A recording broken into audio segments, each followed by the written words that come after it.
বাংলাদেশে এইবার গৃহযুদ্ধ শুরু হতে চলেছে, বা বাংলাদেশ কি এবার গৃহযুদ্ধের পথে? কেন আমি এই কথা বলছি তার একটা গুরুত্বপূর্ণ দিক রয়েছে, এবং এই গোটা বাংলাদেশ জুড়ে যা হচ্ছে তা আমি ধাপে ধাপে দেখানোর চেষ্টা করেছিলাম। এর আগের বেশ কয়েকটা পর্বে দেখানোর চেষ্টা করেছিলাম বাংলাদেশ কিভাবে পাকিস্তানের দখলে চলে যাচ্ছে, এবং অন্য দিক থেকে আমি একই সঙ্গে দেখানোর চেষ্টা করেছিলাম যে বাংলাদেশ ভারতের বিরুদ্ধে ষড়যন্ত্র করতে নিজেদেরকে কোন পর্যায়ে নামিয়ে নিয়ে আসার চেষ্টা করছে, এবং সেইটা অবশ্যই জঙ্গিবাদকে পোষণ করে। ঠিক এই অনুষ্ঠানে আমি যেটা বলার চেষ্টা করব সেটা অত্যন্ত গুরুত্বপূর্ণ, তার কারণ বাংলাদেশ এইবার গৃহযুদ্ধর মুখে। কারণ বাংলাদেশে যে পরিস্থিতি তৈরি হয়েছে সেটা এইবার শুধু গৃহযুদ্ধ নয়, বাংলাদেশকে শেষ করে দেবে হয়তো। কি সেই পরিস্থিতি?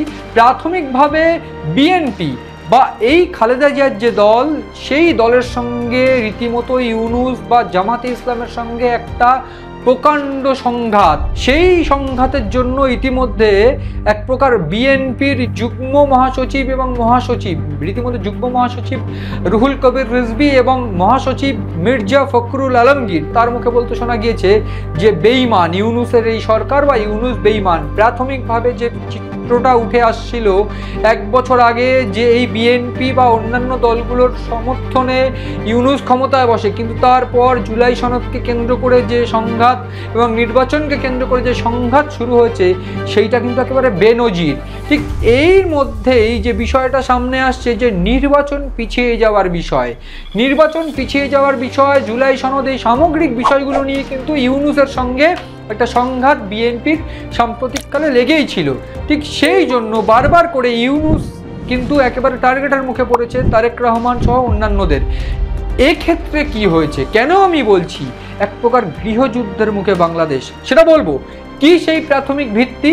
প্রাথমিকভাবে যদি বিশ্লেষণ করা যায় তাহলে আমাকে বলতে হবে যে ডেভিল হান্ট, এই ডেভিল হান্ট নামে একটা অপারেশন, সেটা বাংলাদেশের যৌথ পুলিশ বা সেনাদের একটা যৌথ মহড়া বা যৌথভাবে ডেভিল হান্ট চালানো হয়। কবে?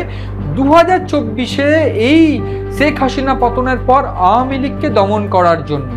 এবং ডেভিল হান্টের আগে আমি একটু বলতে চাইবো, এইবার বাংলাদেশে কি তবে অপারেশন ক্লিন হার্ট 2 শুরু হতে চলেছে?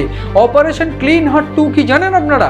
অপারেশন ক্লিন হার্ট 2, যেটা মূলত অপারেশন ক্লিন হার্ট, যেটা চালু করা হয়েছিল ক্ষমতা থাকাকালীন 2001 থেকে 2006 পর্যন্ত, যখন ক্ষমতায় ছিল খালেদা জিয়ার এই বিএনপি। সেই সময় আওয়ামী লীগের যে কর্মী সমর্থক, তাদেরকে একেবারে ঘিরে তাদেরকে বন্দি করার জন্য কয়েক লক্ষ মানুষকে আটক করে তাদেরকে কিন্তু গ্রেফতার করা হয় এই অপারেশন ক্লিন হার্ট 2 এর মাধ্যম দিয়ে।